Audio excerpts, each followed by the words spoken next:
Hey there, beautiful souls. Welcome to InnerViews, the podcast where we dive deep into the realms of therapy, healing, and intentional living. I'm your guide on this adventure, Ivory. Are you ready to embark on a transformative journey with me? Whether you're navigating the complexities of trauma, embracing intentional parenting, or seeking self-help strategies, this podcast is your sanctuary. InnerViews is not just a podcast, it's a community. A safe space where stories unfold and healing takes center stage. Your story matters. And here, courageous storytelling is the heartbeat of our existence.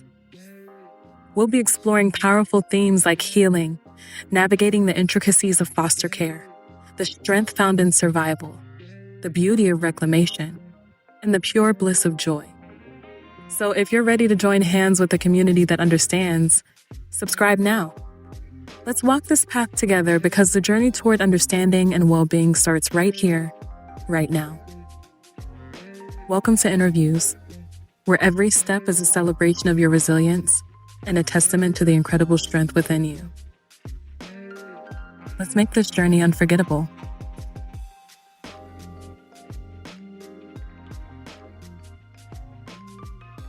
Fostering Media Connections publishes media and journalism to lead the conversation about child welfare, youth justice, and youth homelessness in America. These systems interact with millions of the nation's most vulnerable children and families every year. And research has shown that deep involvement with any of these systems connect to dismal outcomes in adulthood. And yet, they are often ignored by mainstream and local media outlets. Youth Voices Rising is a media training program for youth with lived experience in foster care, juvenile justice systems, and/or homelessness. FMC launched the program in 2016 to help youth gain the skills and confidence they need to articulate the policy and practice changes needed to improve the system, because they are the experts on what solutions might work. Thank you for being here with us today, and happy Black History Month. My name is Ivory Bennett. I'm the program manager for Youth Voices Rising. I have 17 years of lived experience in foster care and a professional background in education, leadership, and national child welfare advocacy. Today, we are exploring the connections between love, safety, and survival for young people impacted by the child welfare system. Welcome to our first webinar of 2026, Love Shouldn't Hurt, where we embark on a journey of understanding, empathy, and empowerment. Through personal narratives and open dialogue, our diverse panel of individuals with lived child welfare experiences will shed light on how trauma, instability, and system involvement can shape beliefs about love and relationships. As we examine the complex ways survival needs become intertwined with intimacy and attachment, we aim to reduce stigma, increase awareness, and support healthier relationship outcomes. Together, let us center lived expertise, uplift healing, and work toward a child welfare landscape where love is rooted in safety, dignity, and emotional well-being. I do have a trigger warning for you all today. Today's conversation is going to touch on experiences that can be tender, complex, and even potentially activating. We invite everyone to take care of themselves in whatever ways they may need, including stepping away from, grounding, or simply listening quietly. For our panelists, please only share what feels safe and appropriate for you all. Your boundaries matter, and your lived experience is never owed in full detail. So share as much or as little as you'd like today. I'm so excited for y'all to be here, by the way. And welcome everyone to this transformative discussion today. So first things first, esteemed panelists, thank you so much for being here today. Can you briefly introduce yourselves to our audience? And I'm gonna hop over to Timothy, who is a new dad. Why don't you tell us who you are and why you're here today? Hello, everyone. How's everybody doing? So my name is Timothy Evans. I'm 46. I just became a new dad. I'm a father of 7. I just had twin baby girls. They're 1 month old right now. And I have a background in foster care, welfare, substance use, homelessness. If you could think of it, I done got experience in it. Today, I am a harm reduction specialist for services for the underserved, and I'm also the founder of an initiative called Rebuilding the Black Nuclear Family, also known as Bridge. I contract with the City of New York Administration for Children's Services, and I'm happy to be here. Thank you for having me. Congrats on your new baby. Thank you. You're welcome. Dr. Sky, can you go next? Yeah, of course. Hi, everyone. I'm Dr. Sky. I'm a former foster youth. I was placed in the system at age 16. I begged to be placed in the system. My family of origin was kind of a hellhole, a nightmare. I mean, all kinds of physical abuse, neglect, poverty, just so much trauma, sexual abuse, everything, you name it. So I fought to get into the foster care system. And I'm very fortunate that I had a very loving and supportive foster mother who helped me excel. I was not allowed to do a lot of things during my childhood, such as go to after school programs or attend field trips or do extracurricular activities. I wasn't giving any freedom. So when I got put in foster care, it enabled me to actually do those things and pursue higher education. So I do have my doctorate in marriage and family therapy. I am licensed. I have been licensed now for, in October, it'll be my second year. So I just got my license in 2024. So I do have a private practice and I also have two poetry collections. I am also a creative writer. So the links are in the, I'm sure Ivory or Abigail is able to put the links in the chat if you're interested in following me on social media or reading my poetry, or if you are looking for a therapist and you are in the state of California and you have, I do take many insurances through Headway, Rula, and City Psychological. So if you are looking for a therapist, that is something that I can provide. So yeah, that's me in a nutshell. And I'm really happy to be here. It's such a pleasure and privilege. So thank you for having me. Thank you, Dr. Sky. And future Dr. Lucky Johnson, Lakivia, would you like to introduce yourself to us? Yeah, absolutely. Hi, my name is Lakivia Johnson. Some people call me Lucky. You can call me Lucky. I was in the foster care system for about 5 years in Georgia. I went in as a teenager. Now I am mom of two young adult daughters. Well, two, they're young adults, right? I am a certified project manager, working full time as a programs and events manager. As Ivory just mentioned, I am a doctoral candidate, so hopefully I'll be graduating with my doctorate in strategic leadership. Thank you. In about a year or less. And then I am the founder of Freedom from Foster Care, which is a nonprofit organization with the mission to end generational foster care. It is new, we're launching, and I'm excited about it. Thanks for having me. Thank you. And Miss Maida, would you like to tell us who you are? Yes, I had a feeling he was calling me next. Hi, everyone. My name is Maida Barrios. I was also in the foster care system for about 4 to 5 years. Very similar to Sky, I actually ran away from my mom's house and, in a way, kind of wanted to also be in the system because, just over time realized that what I was experiencing wasn't necessarily what I should have been experiencing from a family. And just like Sky, I'm so glad you had a positive experience because I did too. And I became an advocate to literally share that it's possible to have a good experience in foster care, to have good supportive foster parents, to have good independent living workers, social workers, CASA, judge, the whole nine. Me and my judge are like best friends to this day, just was with her last night. And so I think it's important to share the positive stories to show that, like, one, we can be successful with the right support, but also that foster care isn't bad. Right. We were just handed different cards and we just need that extra TLC. But as far as my accolades and all that fun stuff, I do have 2 degrees. I have a bachelor's and master's in social work. I graduated in 2023. That feels so long ago. During my collegiate years, I was the former president of the Delaware's Youth Advisory Council, where I assisted with passing House Bill 123 in the state of Delaware, which allows former foster youth to attend college tuition free. That was huge for my state because we realized when we were 16, 17 that we had to make a decision on what college we wanted to go to depending on housing. And that wasn't fair to us because we shouldn't have to choose housing over education. And that's what it was at the time. So that was really fun. I currently mentor and am a peer advocate for teens in foster care. Like I said, I was actually with literally my judge last night. She's no longer my judge, but I was with her last night. We were at an event, actually at the Delaware Youth Advisory Council, representing for our teens and helping them navigate the tough waters of foster care. Currently in my 9 to 5 role, I am a foster parent licensing specialist. So really full circle moment. I actually license foster parents in the entire state of Delaware. So it's really nice to be able to kind of just share my story with my families and that I was in care and what my parents, my foster parents did for me, which is really important because if I had a good experience, then others can have that same experience. So it's really nice when they get to ask me questions about what worked for me. So that's really important to me. And then lastly, because I can go on and on, I'm also a business owner in Her Shoes LLC. So I do travel the United States, just sharing my story in different types of settings, keynote presentations, workshops, events like this, just sharing that if we can make it together, anyone can make it. So it's really important for us to continue to have this foster care community, because with it, we can really like reach the sky. So yeah. Thank you. Look, I'm so proud of y'all. Like, oh my goodness. I really am super excited to get started. And we haven't even gotten started, really, for real. Liza, are you able to tell us a little bit about who you are and why you're here today? Hello, you guys. My name is Liza. I'm 29 years old. I was not in the foster care system, but I was in group homes most of my life from 9 to 18. Yeah. So I'm a home health aide. I take care of elderly people. Yeah. I have 2 daughters. That's it. I don't know what else to say. It was perfect. Thank you so much for being here today.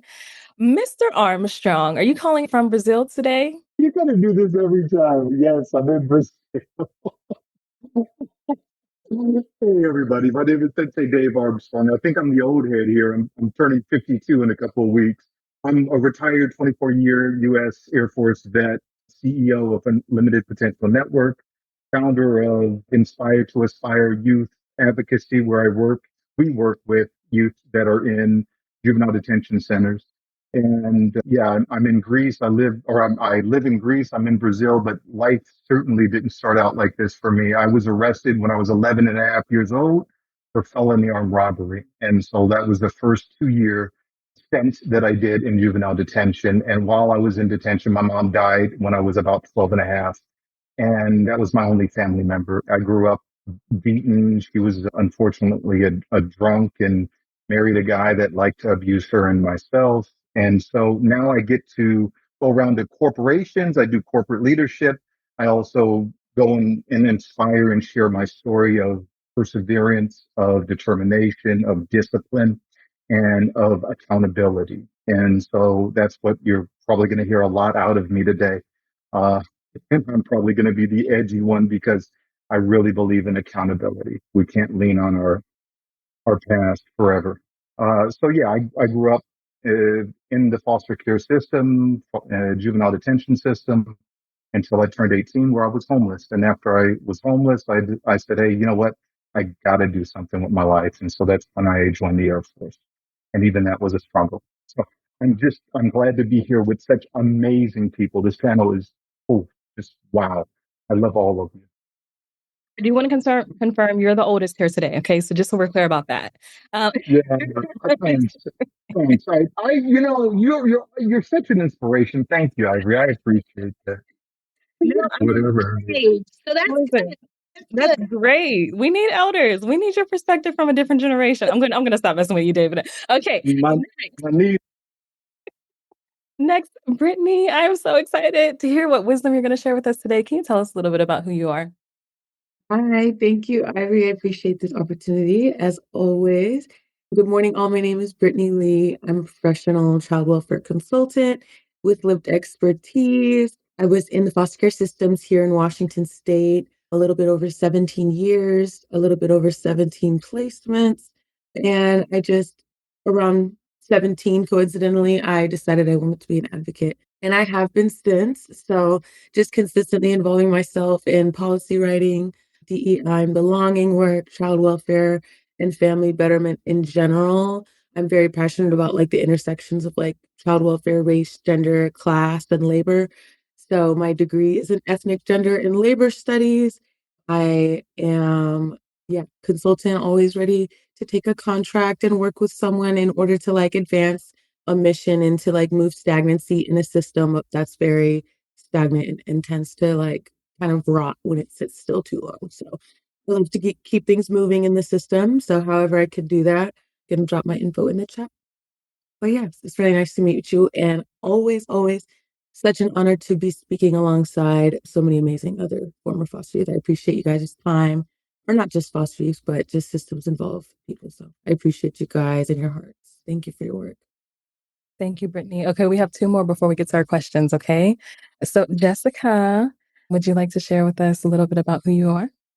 Hi, I'm Jessica. A little about me. I am a former foster youth and I have experience in the juvenile justice system and also homelessness and domestic violence and a whole cocktail of trauma, if you will. I am on the Los Angeles Youth Commission. I am a commissioner representing District 3, and it's very exciting. I'm also a part of the Los Angeles chapter of the National Foster Youth Institute, and I work as a team mentor for Oppa Health. I've been writing for Fostering Media Connections for a, a long time. It's, I think, since 2021 at least, or 2020. And I am just so honored to be here and spaces that have been created. It's just so wonderful. I also own a tattoo shop that highlights female and queer artists in North Hollywood. It's called Rosebud's Body Art. And I have written two memoirs. My first memoir is Trash Bag of Memories, which is my kind of recounting my experience in foster care and with a failed adoption and things like that. And then I just published Happily Ever After Foster Care, which goes over my experiences as a transition aged youth.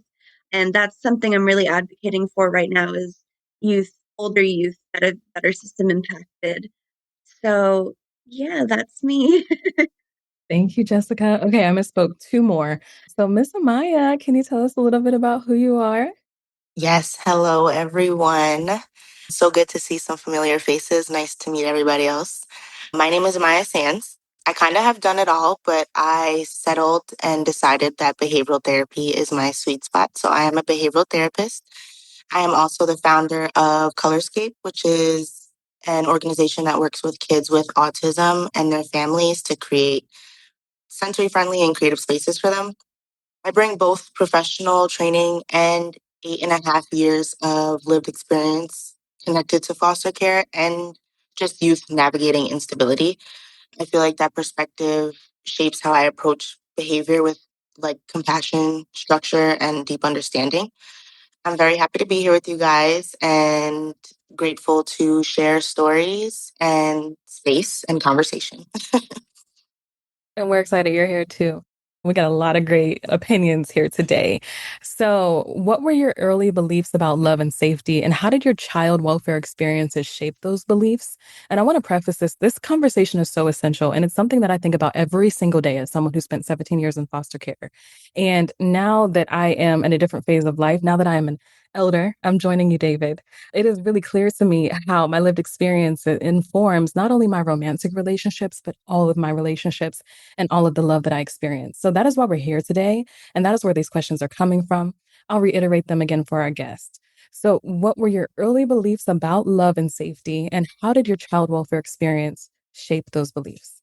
I I would love to take this first because this is exactly why I came on today. I saw this question and I thought, wow, I'm not sure that a lot of people understand how impactful these first experiences of being taken away from your family can be, and how lasting they can be, and how they can make you distrust not the system, but people.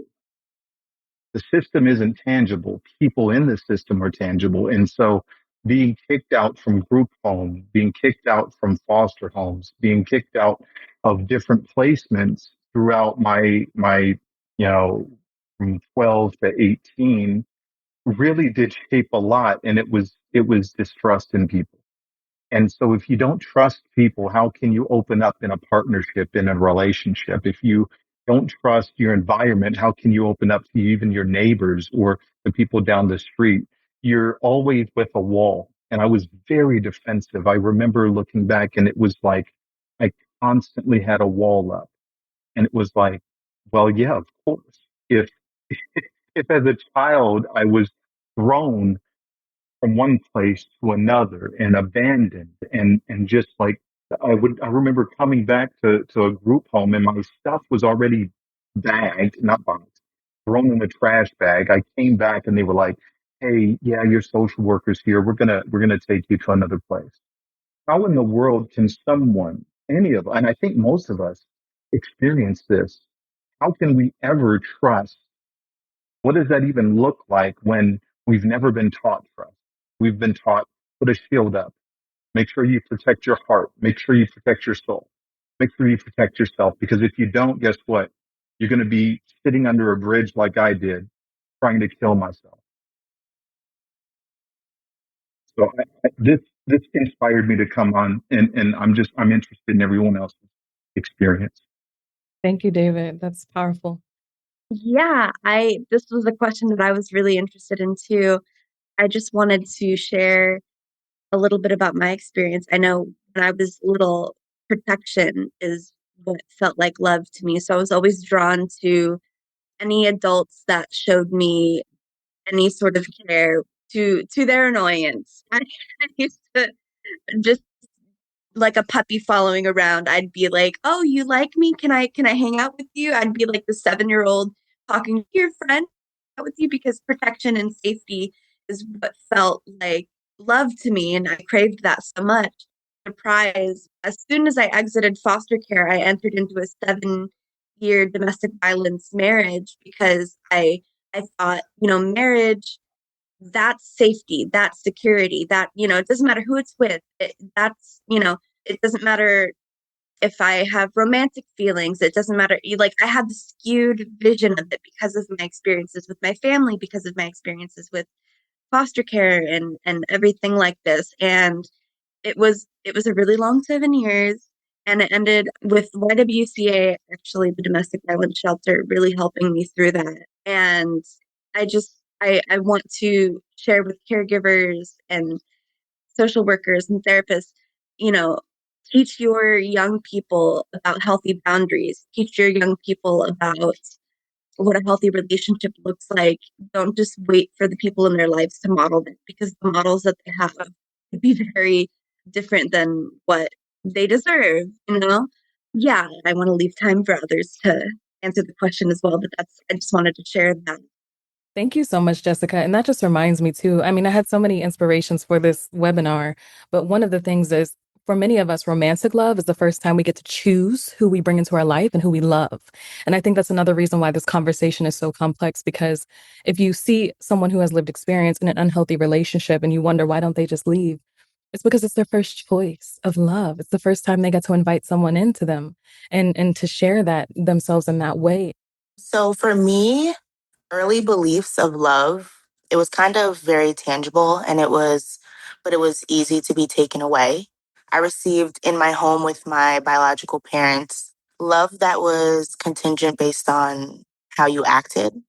So you got good, what is the word that I'm looking for? You received positive, reinforcement when you did something good, but when it went bad, it went really bad. So I always say, like, my parents are not role models for me. And if they are, they're role models in a way of what not to be like. But oddly enough, every place that I searched for love, I was searching for people that were like them, not realizing it was completely subconscious. But for me, love was staying through the hard parts. And love was looking past people's flaws because, I'm flawed and the people that I came from are flawed. So that doesn't mean that you don't deserve love. For me, I feel like I kind of just have overstayed in many relationships, trying to think that I can love them whole. I attracted a lot of broken people in the past, and I know that that has to do with the fact of me trying to love my parents in a way of which I hope that they would, in return, love me the way that I need to be loved. But yeah, so now obviously, this is, Ivory, but I actually just got out of a really tumultuous relationship maybe a month ago. And so I'm still learning. I'm 26 this year, and I've realized, like, I give people sometimes too much grace because I know that there are people that deserve that.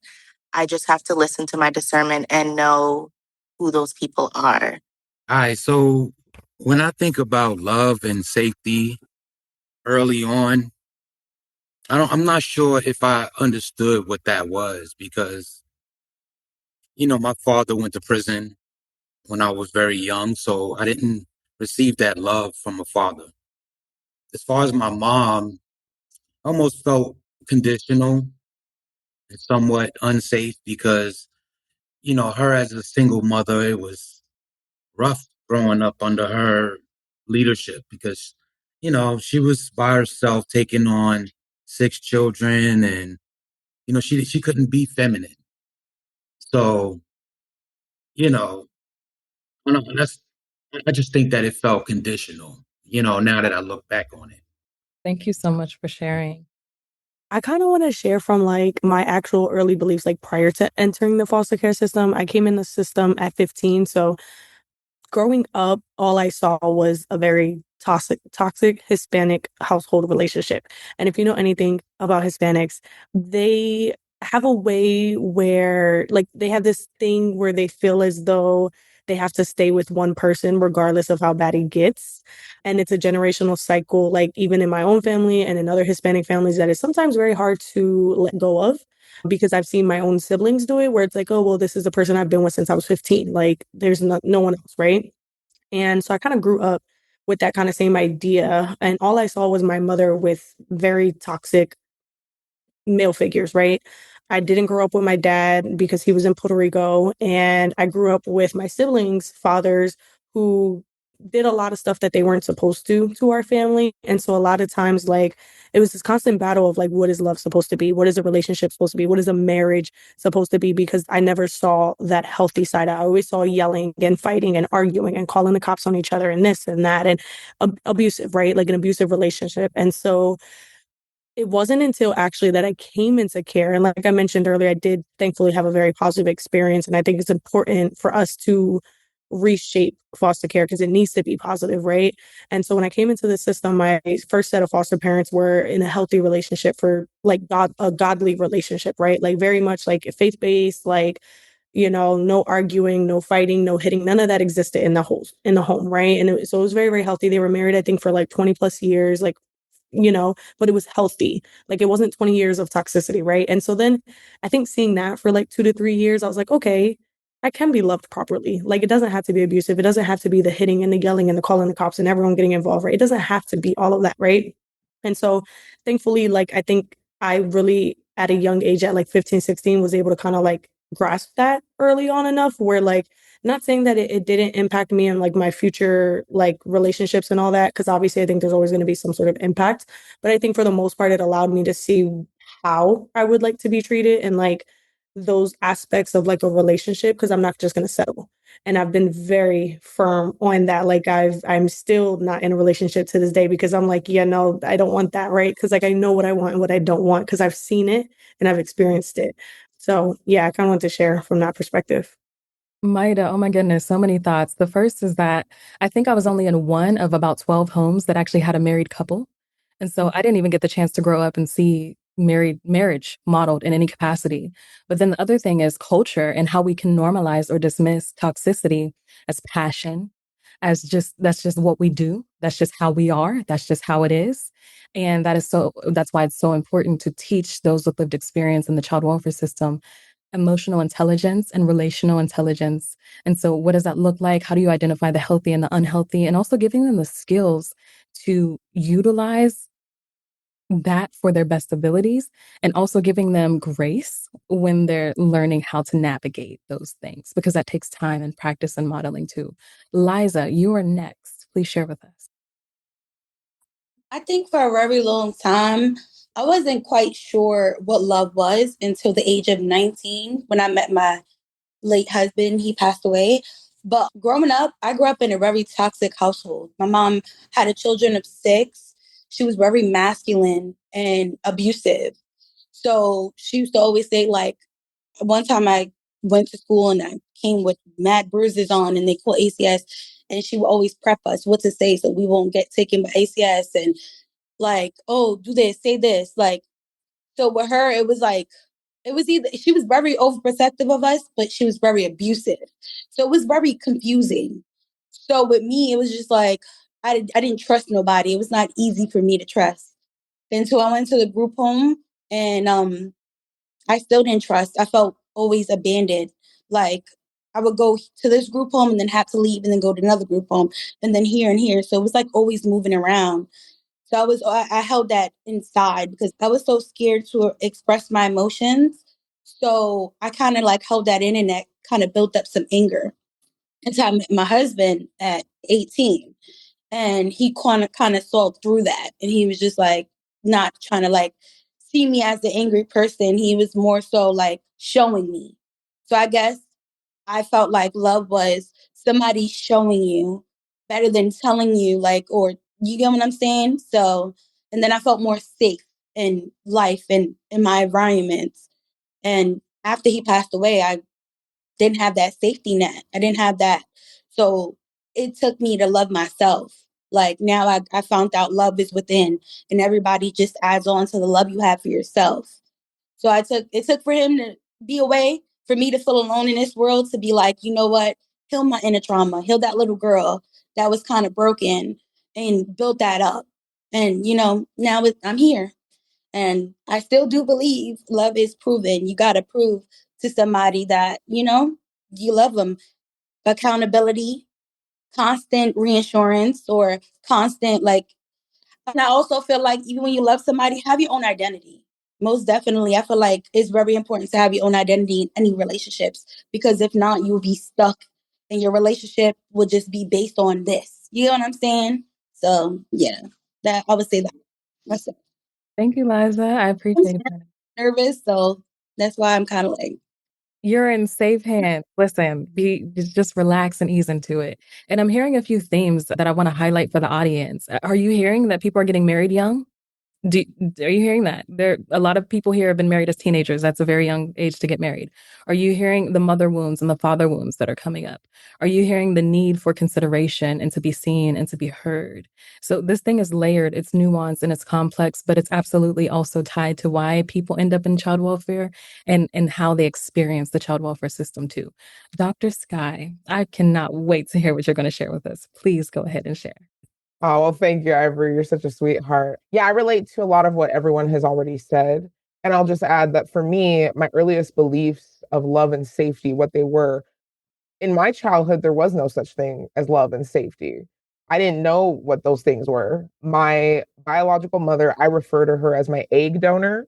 I don't give her the power of calling her a mother because she wasn't a mother. She's a malignant narcissist and a very mentally unwell person who refuses to get any physical or psychiatric help or care. She never took accountability for any of her actions. She never apologized for anything. She said, I made it all up. I mean, it's 1 minute she'd say I love you, and the next minute I get slapped in the face. And then she'd want a hug after slapping me in the face. So going to school, I was bullied, and going home, I was abused and neglected. So I was suicidal as early as the age of 9 years old. So I can relate to what David shared earlier. I felt completely unloved, completely unwanted. It felt like there was no safety in my life. I didn't know where to go. I didn't know who to turn to. I just felt like I was in hell or in prison. It just felt like there was no escape. School is horrible. Everyone is rude and mean to me. Home is horrible. People abuse me and hit me and yell at me and scream at me. And I'm not allowed to leave the house or go anywhere. I'm not allowed to really maintain friendships. So I was going through so much as a teenager, dealing with complex PTSD, which was diagnosed when I got put in foster care at the age of 16. So I was so grateful to be diagnosed and to get a therapist, someone who actually cared enough to listen to me and gave me the language necessary to verbalize the struggles that I went through, to understand the abuse, understand the neglect, understand the trauma and how it impacted me. And my foster mother is a saint. She's an amazing person. She was in foster care herself. She was in 4 homes. A few of them were quite horrid and traumatic for her, but the last one was actually incredibly supportive. And that inspired her to become a foster parent. And so she was a foster parent, I think, for 30 years. And she fostered, I think, over 50 of us. Those numbers are not completely accurate. I think it's actually more than that. But she showed me unconditional love. I could make mistakes. I could spill juice on the floor without getting slapped in the face. I could go to an after school program. I could go on a field trip. I could go to UCLA and take a summer program and then get accepted on a $20,000 scholarship. So she opened doors for me. And so that showed me what love was, but it took years. I had so much self-hatred and I felt so unwanted. And I constantly, my first poetry collection is a lot about unrequited love. I constantly was falling in and out of love with people, desperate for affection, desperate for attention, never receiving it, always chasing emotionally unavailable people, always chasing people that were not interested in me, that were not kind to me. it took therapy. It took 13 years of therapy. And it took my foster mom, and it took I was close to my father. Unfortunately, he passed away in 2024. But my dad was in and out of the picture. He was unhoused for a lot of my childhood, or in jail, or in rehabilitation centers. So, but he was loving. He was very supportive, but he could not house me. He could not father me. He could not care for me. Unfortunately, he was not able to. He was a developmentally disabled man. And so he was just dealing with a lot of his own issues. So he could not care for me, unfortunately. But he showed me love. My teachers in school believed in me. They saw how smart I was. They saw how dedicated I was. They saw my talent. They supported it. They nurtured it. It really does take a village. And so I'm grateful for foster care. I'm grateful for therapy. I'm grateful for education. I'm grateful for all those things that showed me what love was, because my family of origin did not. Dr. Sky, thank you so much. And let me just again reiterate to the audience, this is not specific to just child welfare experience. How many of you in the audience who have never been in child welfare can relate to these experiences? Y'all have chosen unhealthy love. Y'all have chosen emotionally unavailable people. You have entered into marriages for many reasons outside of healthy love. And so, again, this is an opportunity to be able to connect with people with lived experience and say, hey, maybe I don't have all the answers either, but we can learn together. And what programming can you bring into your organization to help facilitate that? How can you model that to those who are around you? This is not just a child welfare issue or a people with lived experience issue. This is a societal and cultural issue, and we're just highlighting it through the lens of our lived experience. Brittany, please bless us with something. I know you got something beautiful to say. Thank you. I really appreciate you. Thank you, everyone, for what you've shared so far. I really appreciate the theme so far. But yeah, I would say for me, on the theme of like how foster care sets you up for these future relationships, there were so many strong foundations for me having future abusive relationships. And I feel lucky that I just had what I had, and now I have like the most loving relationship ever. But in my early so entering foster care at 2 years old, those are the most formative years. So, like, I didn't learn how to say no. I was never involved in my entire childhood in foster care in the decision making of when I'd be moving, how I'd be moving, who I'd be moving with. And even then, amongst once you're in the homes, like, not only is this a new bed, a new room, a new smell, a new culture, a new diet, like everything changes physically in a new space, a new city, like everything, it's so many shifts. And then on top of that, there's so many no's in the space. So it's just constantly setting you up for a future where you think like there's this illusion of lack of choice. There's this illusion of scarcity. And so I would say like my earliest things I learned too was that it was safe to fawn. It was safe to freeze. I didn't have like an option of choice or voice.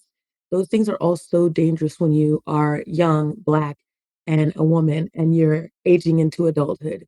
The main beliefs I would say too that were drilled into me was that like love was conditional and a foster home was the only place I could find it. So like this desperation of like, I was really afraid of the concept of a group home. I was really afraid of like being separated from my sibling. I was afraid of just so many unknowns. So there's again that aspect of like fawning and freezing in a foster home because you, especially with a narcissistic foster mom, and I had that for 12 years of my 17 years. So from 4 to 16, I was in a home where it was very emotionally and mentally abusive, physically abusive as well, all through the hands of my foster mom. And her husband was like super apathetic and just kind of like in the background and doing whatever she says. So the ways that I found like the messages of like love being conditional was confirmed through the way that they would deny any extracurricular activities, like any kind of sport, band, anything that cost too much, even though they got money for me, was denied. And I find growing up talking to peers who were in things like that and how strongly it was like, I found friends in that space. I found some camaraderie in that space, some safety in the sometimes hellscape of colonial public schools, and especially predominantly white, colonial public schools. And so, like, those extracurriculars being denied, like, I lost connections with peers. They also would deny and discourage strong sibling bonds in the home. There was so much mental and verbal attempts to cause a rift between me and the only sibling I had, the only family I had throughout most of my childhood. So even in the home, not even being able to rely because there was seeds of like, why aren't you like your brother? Why aren't you like your sister being, embedded? And then on top of that, denying social connections, like in general, never having a sleepover until I was like 16, never even having a friend in the house, never getting to go to a friend's house, like completely being isolated in the foster home that I, again, didn't choose, really sets you up for like I said, in the future, just like, I don't have choice. And if I'm getting an inkling of kindness, an inkling of joy, I should just settle there because where else am I going to get it? And it really like is in the mindset of like in the future, when you leave these systems, you have to remind yourself, I'm out. I am free. I have choice. Like constantly like unlearning that.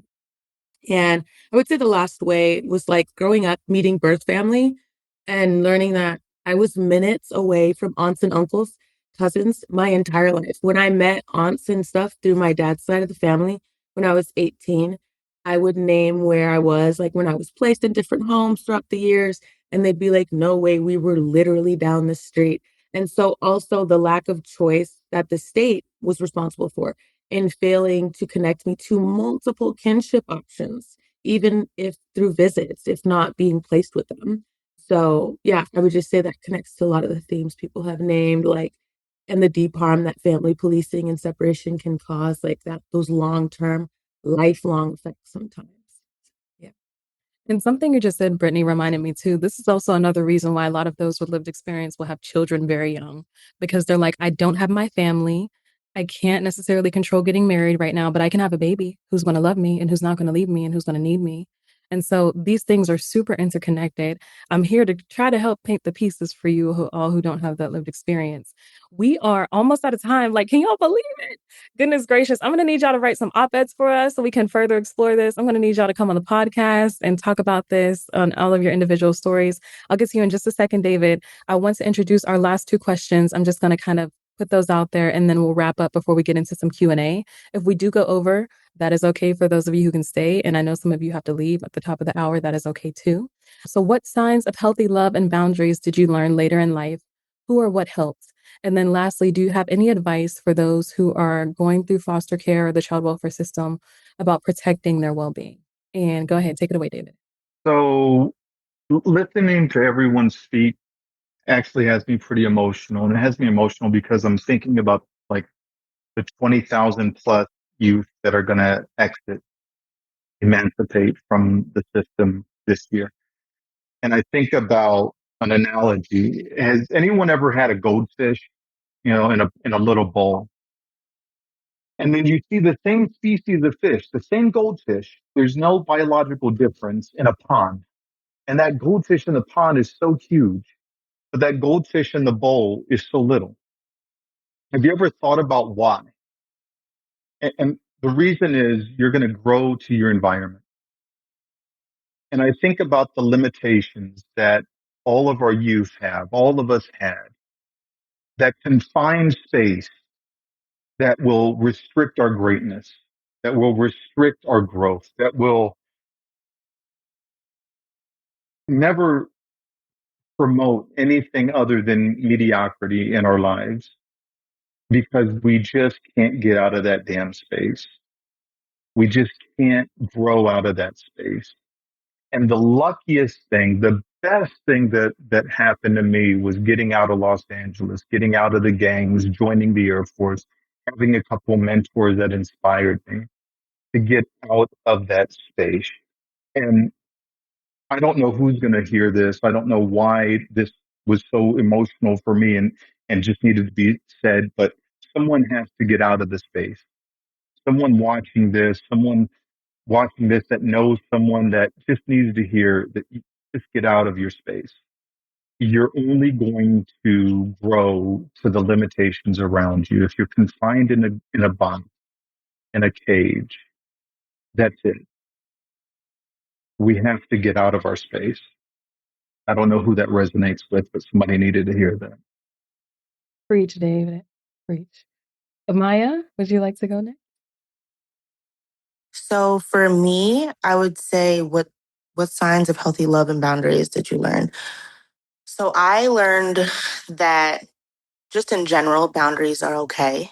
My thought was a little skewed prior to a couple years ago where I thought boundaries were for the other person until I realized boundaries are for myself.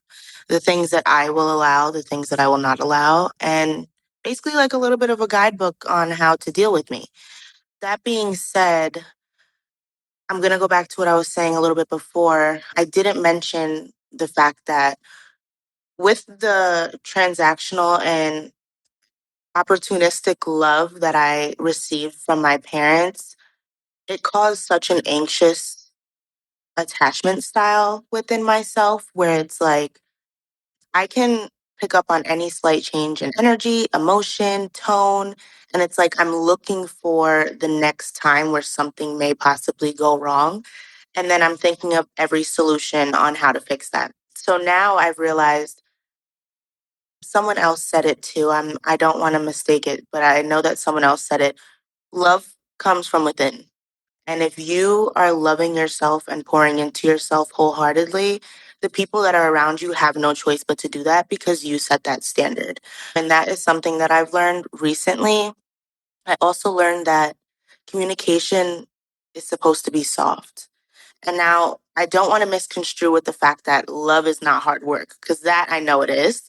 And you are going to argue with the partner. You are going to disagree. And, your partner may hurt you and you may hurt your partner because at the end of the day, we're all human. But the way that you move forward is what really counts. Like, for example, when my mom used to put her hands on us and like it get really bad, she'd keep us home from school for a couple days so the bruises can go away. And then now she's taking us out for our favorite meal or buying us the newest iPhone that came out or something just to try to, turn that around. In my relationships and in love, that is not enough. Like, you need changed behavior. You need effective communication, calm communication. We don't need to yell at each other. We don't need to curse. I actually have a mouth of a sailor, so I do, but we're not cursing at each other. You understand? Like, there's a common ground of respect and basic human decency just because we deserve that as humans. Love can hurt, but you should be able to also turn to your person during that time of hurt and them embrace you and give you what you need. Effort is a big thing, and it's like not just when they mess up, but always. And then understanding your triggers in itself, because another thing that people realize or don't realize, myself included up until my most recent relationship, just because you think you've healed doesn't mean that something won't trigger you. It will still trigger you. You just need to know how to move with that so it doesn't show up in a negative way. And you communicate that with your partners so that they understand and they can give you the reassurance that you need in that moment or move around in a different way to where they don't have to trigger you. That's what I have to say about that question. I'm just going to look at the other question real quick and then I'll let everybody else go. What advice would you give young people? I would say stay true to yourself. And for me, it was kind of hard to figure out what thoughts and what ideas were mine and not mine. Writing helped a lot. I believe the way that I speak and the way that I write came from, not having the voice that I should have been able to have as a kid. Find somebody that you feel safe with and comfortable with and talk to them. Maybe somebody older, someone you want to be like, so you can have that type of mentor-mentee relationship and just healthy people to hold your hand because we all need that village. It doesn't matter how old you get. But yeah, those are my answers. Thank you, Amaya. I want to give space for Lakivia really quickly. She has a hard stop in about 5 minutes. So, Lakivia, please share with us what you wanted to comment. Yes, hi. Thank you, Aubrey. I honestly am still learning what love is. I'm 39 years old. I have two daughters. The relationship with them, as I mentioned, they're young adults. The relationship with them is, growing and here or there, right? They're young adults. They're trying to figure out who they are. I think learning about love is a journey that all of us or everyone will continue to experience and explore for their entire lives. I attended this book club with Movement for Family Power, and that's where we read All About Love by Bell Hooks. I posted that in the chat. That book was really, really great. And I love how she references all these other authors because she explores love. And so all of these other authors who really look into that, I learned a lot just reading that. And I would say for people who are exiting the foster care system or who are in the foster care system now, who really want to protect their well being, the first thing to do is to trust your intuition. If something doesn't feel right, if you feel uncomfortable, like if you have questions about something, ask those questions, trust your gut, trust your intuition, because at the end of the day, it really is about you, right? And how you're feeling. And so before you can love other people, you have to really love yourself. And that's how you do that. Thank you for having me. Thank you, Lakivia. I want to highlight something for those of our little cousins who have lived experience. They're either in it or will be exiting it soon. The voice of your spirit, of your soul, of your intuition, of love is going to be quiet and calm. It's not going to scream at you. It's not going to make you feel anxious or nervous. It's not going to be very quick in how it messages you. It will be quiet and it will be calm. And I guarantee you, every relationship I've been in that came to an end, I knew it was going to end before it ended. I just didn't want to realize it or accept it. But that calm, quiet intuition let me know. Brittany, go ahead and share with us. I wanted to jump to the last question, if that's okay, but I just wanted to share my advice for exiting foster care or people who are still in or exiting foster care, or even anybody who can like take something from what I'll say. But I just wanted to say that you guys deserve comfort, you deserve safety, regardless of who stays or leaves. Some tactics I've done with my therapist that I really appreciate, where she has me dig out what is the negative belief, what is the belief about an event or a time or a trauma in general, and then like flip it, like what's the opposite.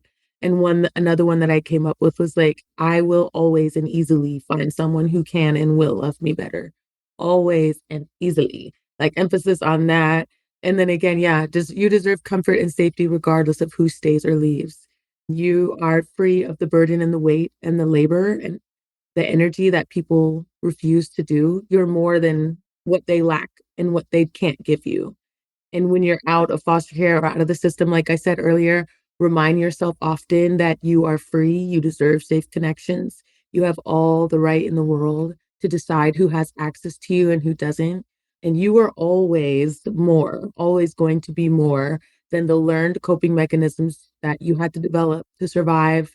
And remember that you can set them down when you leave the system.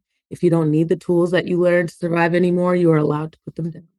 You are infinitely more as well than the hardest things that you've been through. So I just wanted to share that as well and just affirm you guys. And thank you all again for sharing so much.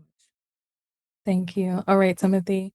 Okay, so what I've learned about healthy love and boundaries later on in life is that healthy is mutual respect, it's clear communication, consistent support. And as far as the youth that are in foster care and aging out, I work with them very closely. And what I usually tell them is that, you need to prioritize your safety and well being and trust your instincts. Seek mentors, seek safe communities to go to, right? And also have healthy boundaries. And I just wanted to say that this webinar was great. Thank you for inviting me and everyone here. Thank you. Thank you, Timothy. Dr. Sky. Yes. Again, I resonate with so much of what's already been said, so I'll try not to be too repetitive. But I mean, early childhood experiences really do shape the relationships you have in later life, but that doesn't mean that you're doomed to repeat the past. You're not doomed to completely ignore history and constantly, redundantly find yourself in these miserable relationships. You can learn how to have secure attachment. You can learn how to have healthy connections.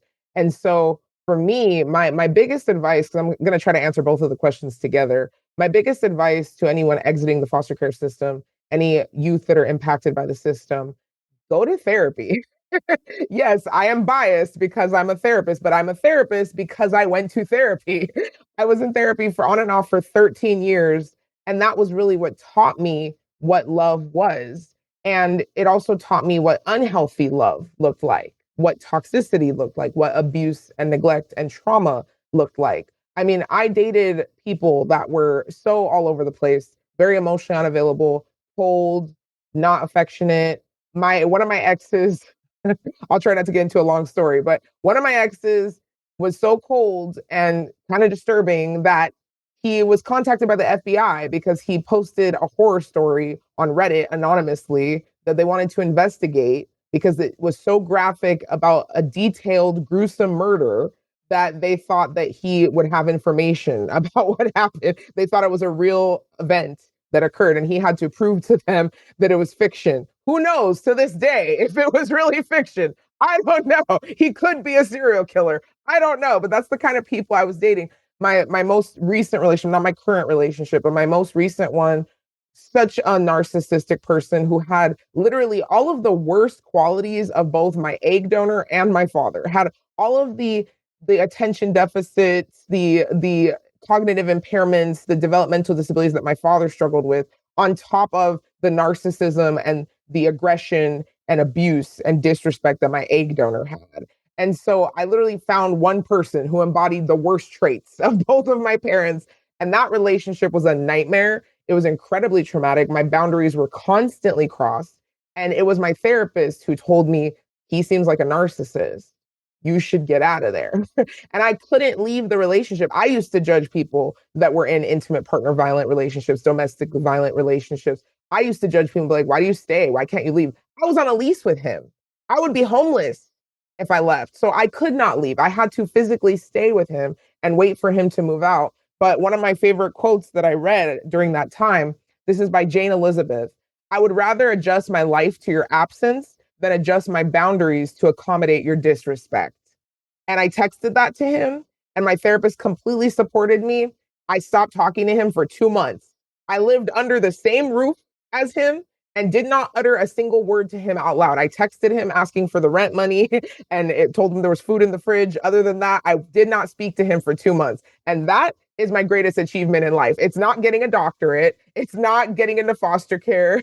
It's not getting scholarships. It's the fact that I lived with a narcissist and did not speak to him for 2 months because every conversation became an argument. There was no peace. There was no safety. There was no sanity. So I just completely cut off, and I asserted firm boundaries. And a lot of my friends call me the queen of boundaries.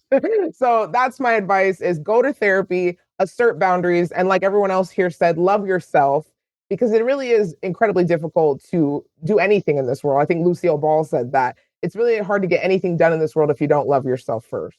So those are my thoughts. Hope I wasn't too long-winded, but thank you. Dr. Sky, thank you so much for sharing. First and foremost, I want to hear more about this story if you want to share. So, we need to continue this conversation in a lot of different ways. A few things I want to highlight for the audience before we go to Liza, and then try to get into some questions for a few minutes. The first is I really want to take a moment to hold space for those of us who have lived child welfare experience who are no longer here because they are victims of unhealthy, toxic relationships and love. There are a lot of people who lose their lives to love and unhealthy love and remaining in situations that are unsafe.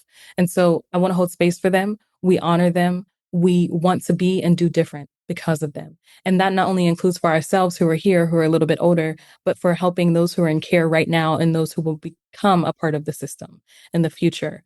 The second thing is what you don't address will come out in your romantic relationships. And so if you have unhealthy relationships with your mom and your dad or whoever represents that in your life, you will end up dating them in one way or another. And that is inevitable and that is not desirable, but it often does happen.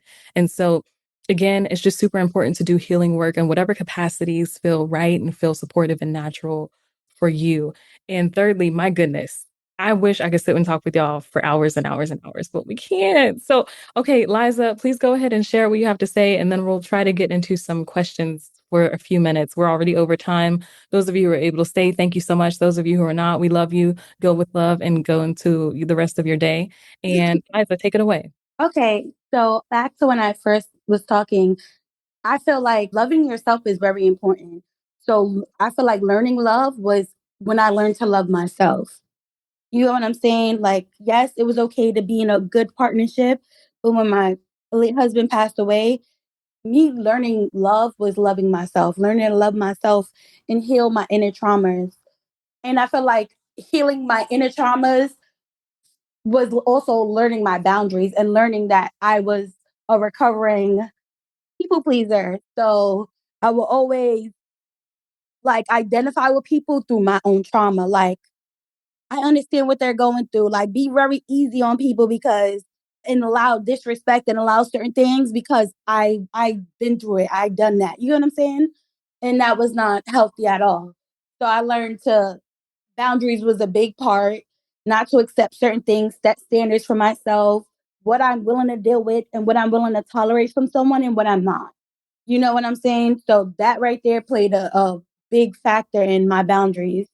And I lost a lot of people because of that, but I'm absolutely fine with that because I found myself. That's the most important key of it all. You know what I'm saying? My advice for the young youth is stay true to yourself, be unapologetically yourself at all costs, and understand change is gonna be very fear. You're gonna feel fear with that, but it's okay. The more you evolve into different things and evolve into a better person, that's absolutely okay. You're not gonna always be the same person. You're not gonna be around the same people because you evolve and you're not in that element no more. So understand that, yeah, when you evolve, you're not going to be in the same environments that you once were or be around the same people you once were. And that's absolutely okay. It's no love lost, but that's just you growing as a person. And that's perfectly fine. That's it. Thank you, Liza. Before we transition into Q&A, we want to pause and name the importance of care in this space. Today's conversation touches on experiences that can be tender, complex, and activating. We invite everyone to take care of yourselves in whatever ways you may need. For our panelists, again, thank you for sharing only what feels safe and appropriate. Your boundaries matter. Continue to uphold them. As we move into audience questions, we ask that everyone help us to maintain a respectful environment. We do not tolerate hateful speech, harmful language, or comments that diminish lived experience. Questions should be asked with curiosity, care, and dignity. Our facilitation team will be present to gently support the conversation if anything becomes activating or needs redirecting. We have a space afterwards for our panelists where they can join and get support as well. And our shared goal today is to center dignity, care, and lived expertise while creating space for honest, meaningful dialogue. Now we are open to questions. Does anyone have any questions they'd like to drop in the chat? I know this has been a poppin' chat, y'all. This chat has been going crazy since the very beginning. Let me see if I can find some. Just a lot of, for the panelists who haven't been able to monitor the chat, there's been so much support and love for your vulnerability and you sharing your lived expertise today. And people are just really grateful for you showing up and being here today. And I'm sure they're also supportive of us continuing the conversation in whatever ways that may happen through Youth Voices Rising. Okay, and a lot of people, okay, so Kayla Hazlitt, as a CPS worker, what was the most impactful thing your past caseworkers did to empower you as a youth? Brittany? Yes, thanks for that question, Kayla. I would say it wasn't necessarily a CPS worker or even a social worker. Honestly, tended to have the worst of those, but upon aging out, I was lucky enough to be in a really good independent living skills program. And the case manager that I was assigned to then for like a little bit over a year, we got to know each other. And I'll always remember because she had a super unique name, but she just believed me. She connected with me. She also related to me as like women of color and was open about that, like wasn't shying away from like, hey, we have these shared identities, like this is a safe space for specifically you and me, like as like we share these intersections. And just that like human connection, answering questions, taking time. There would be times where she like I just was expressing that I was stressed about money and she would just put in a request to have my utility bill paid or like whatever and just like really showed up, put her money where her mouth was not skimping on the resources for me and was like that really helped set me up for adulthood. Like those types of generosity really made the difference. So I would say, yeah. I would uplift that because for a lot of us, resources feel like love because we were so deprived and so neglected as kids and teenagers. And so actually giving us things, paying our bills, helping us ease our lives in whatever capacity, that feels very much like love. And if done correctly and modeled correctly, it could help us to identify healthy love and when people show up for us. Maida, please go ahead. Yes. So I wanted to share for the question about the CPS worker. I feel like your best bet is to learn the young person's love language. I feel like when I was in care, like I think kind of knowing and without knowing, my caseworkers knew that I was a girl of affirmations. And so I got that a lot. I also had like a lot of people see things in me that I didn't see in myself. And even, this might sound crazy, but even if we don't always see it yet, it is okay to speak those things over somebody, right? Because I think last night I actually experienced this where, I was in a room full of young adults, teens who, who are a little bit older, aging out of foster care, and no one is really seeing them past their behaviors right now. And it's really difficult because they're in that phase, that stage of like reacting back or misbehaving or getting smart or all those things because they're frustrated, right, with the system. And so no one's saying you can do this. No one is saying you got this. No one is saying like you're going to be great, you're going to be awesome, you're going to do great things. No one's saying that because they're just looking at their behavior. And literally when I was standing there yesterday, like there was a caseworker that almost was seconds away from basically yelling at everybody and like trying to put them in their place. And I was just like, now we're getting mad at the reaction, but we're not looking at the root cause of the issue. Right. And so I think all that kind of ties back to just that idea of affirmations, even if we may not always see it right then and there, because when we constantly speak negativity over somebody, what's going to happen? Right. I think we fail to realize the power of our tongue. And I'm a big believer that like what you put out there, what you speak out is what you get. And thankfully, I had a lot of people that spoke positivity in me, but they spoke positivity in me because I wasn't acting out.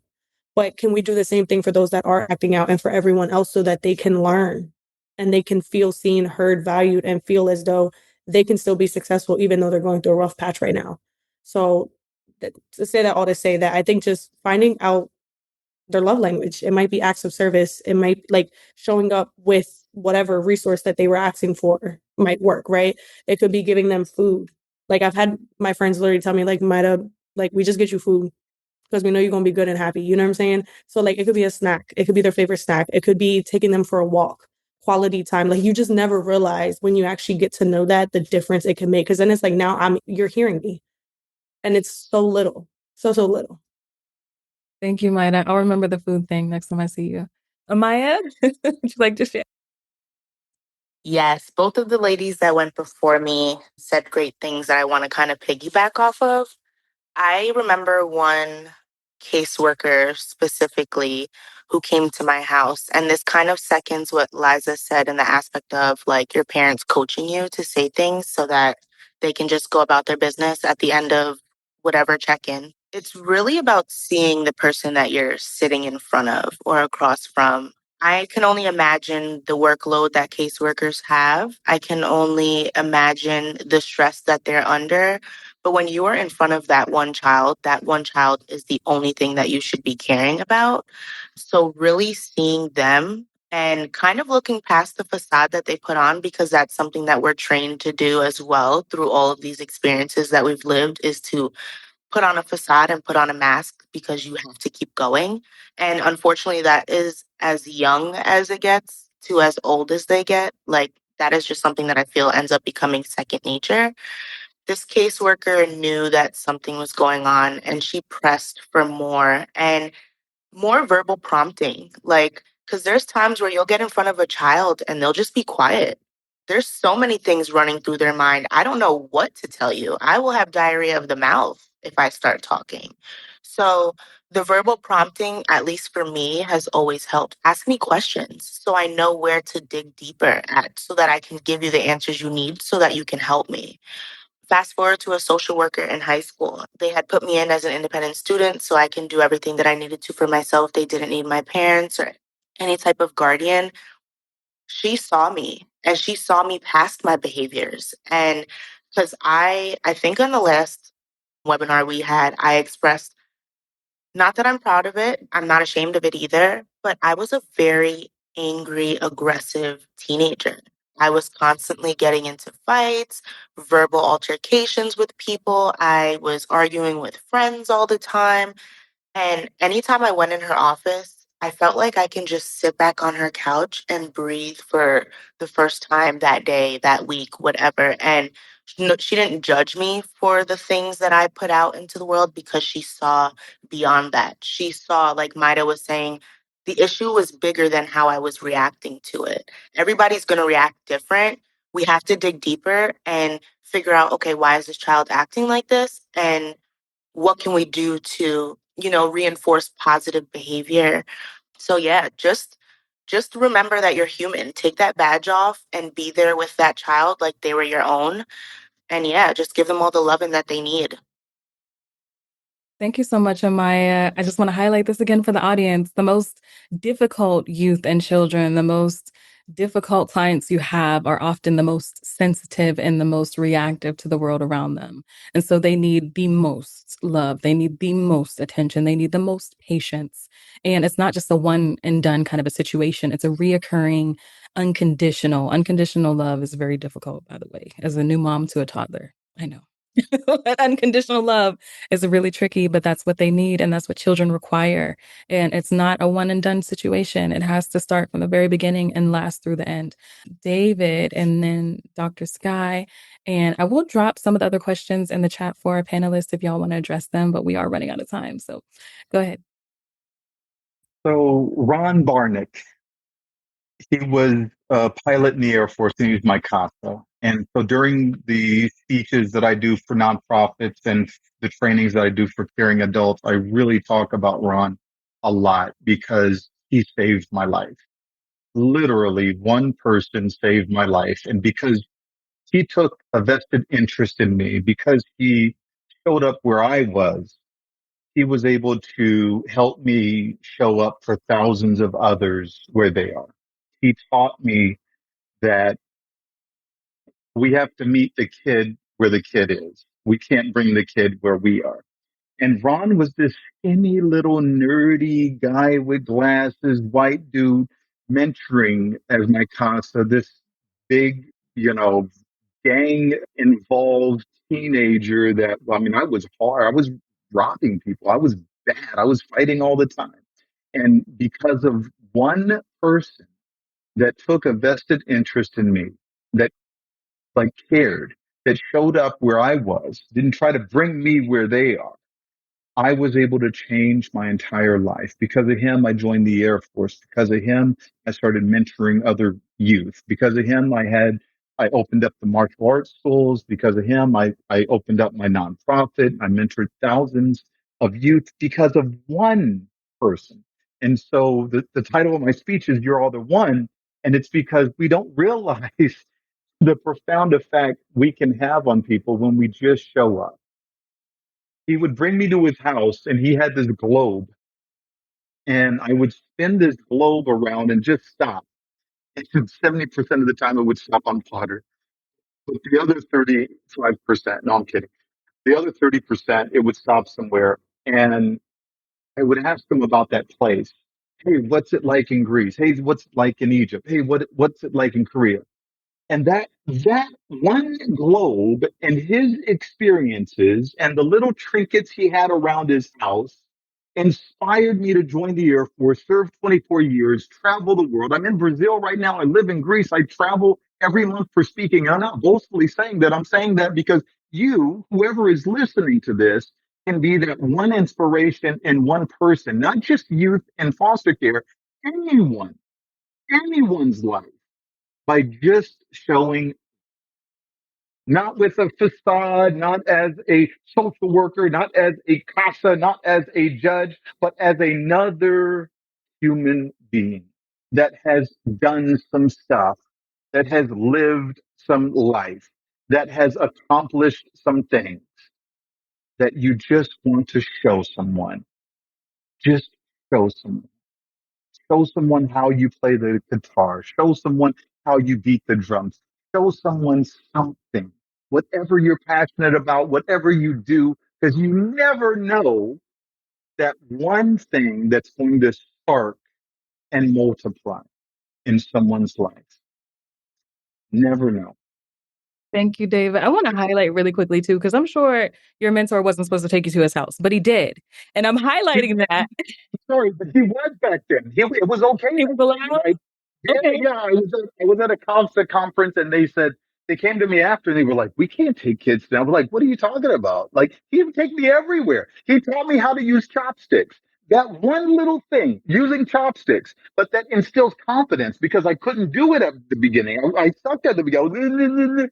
And then now I use chopsticks like I'm Chinese, Japanese. And it was because of him. And what that does, it instills confidence. It teaches you how to fail.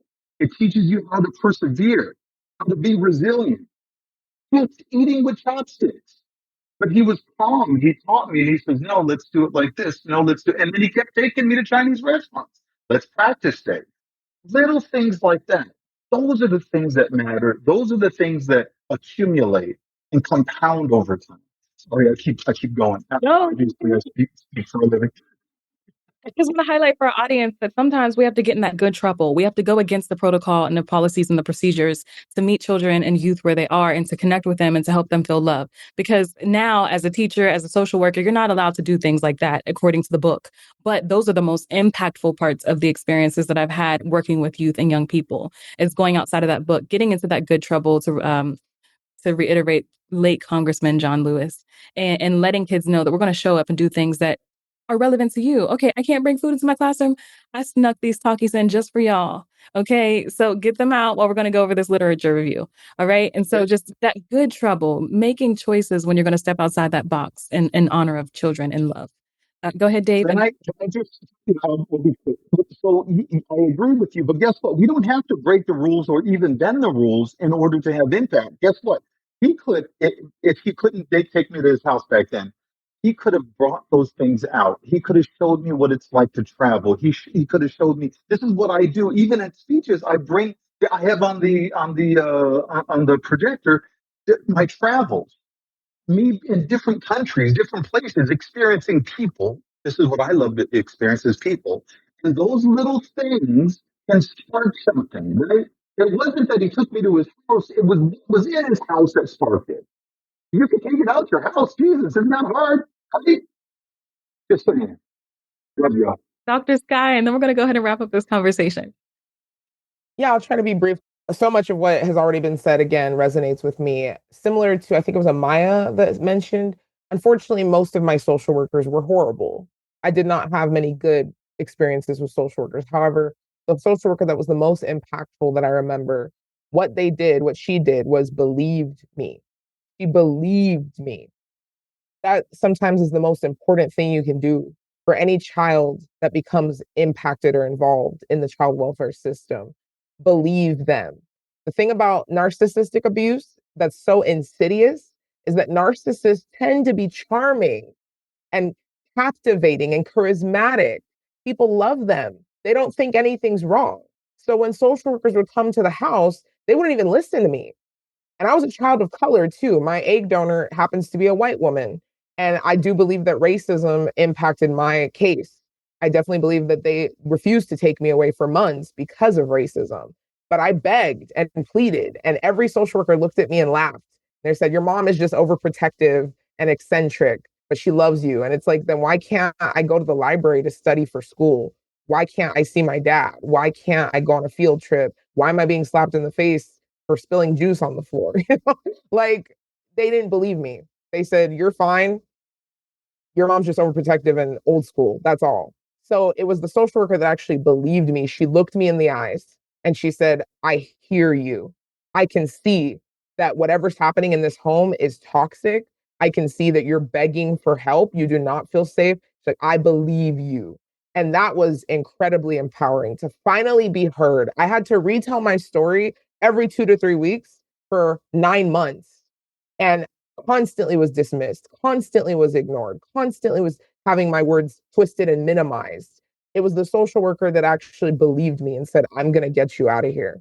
I believe you." She actually got taken off my case and replaced by someone else. That person was the one who ended up getting me in foster care, but she put in a good word for me. And she made sure that my case was, she advocated for me, essentially. And so I'm so grateful for her. The next social worker called me a spoiled brat and said that I was lying and getting into foster care to be more spoiled.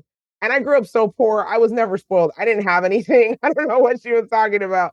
But she saw my home. She saw that it was clean. She saw that I had toys and clothes, which were bought for me by relatives and friends. No one in my immediate family purchased those things for me. but she saw that I had things and was like, oh, you're spoiled and you want to get into foster care to become more spoiled. That was so insulting. I begged and pleaded to be placed in foster care. I was grateful to be placed in foster care. And she tried to tell my foster mother that I was lying and that I would be placed back with my biological family. And that never happened because my biological mother didn't even go to court. They wanted her to do therapy and parenting classes. She refused because she said, there's nothing wrong with me. I don't need parenting classes. I don't need therapy. I don't need counseling. Give that to people who need it, because she was a narcissist. So the most important thing you can do is believe a child, believe a survivor. Don't negate them. Don't dismiss them. Don't ignore them. Don't minimize what they're saying. Just believe them, because children are most likely not going to lie about these things. If a child is begging you to get out, there's probably a good reason for it, even if you can't see it on the surface. On that note, I am again just in honor and gratitude of you all. I'm so proud of you all. I'm really grateful that I get to share and facilitate space with you all, and that you have trusted us time and time again to share your story, whether it be on webinars, whether it be on InnerViews, whether it be on op-eds. We are grateful for you. You are amazing. You are awesome. And we hope this is not the last time you come and share your stories with Youth Voices Rising. We're going to be having more webinars throughout this year. And who knows, maybe this will be a series. Y'all seem to love it and want more. And so maybe we can give that to you. Okay, I'll go talk to the team and see what we can do about that. Thank you all for tuning in to another Youth Voices Rising production. And we hope to see you back again real soon. Thank you, Avery. You're amazing. Thank you. You too. You're amazing. Have a great day. Thank you, guys. You guys are amazing. Thank you. The InnerViews podcast is a production of the Safe Camp Audio Network, which is a division of Youth Voices Rising via Fostering Media Connections.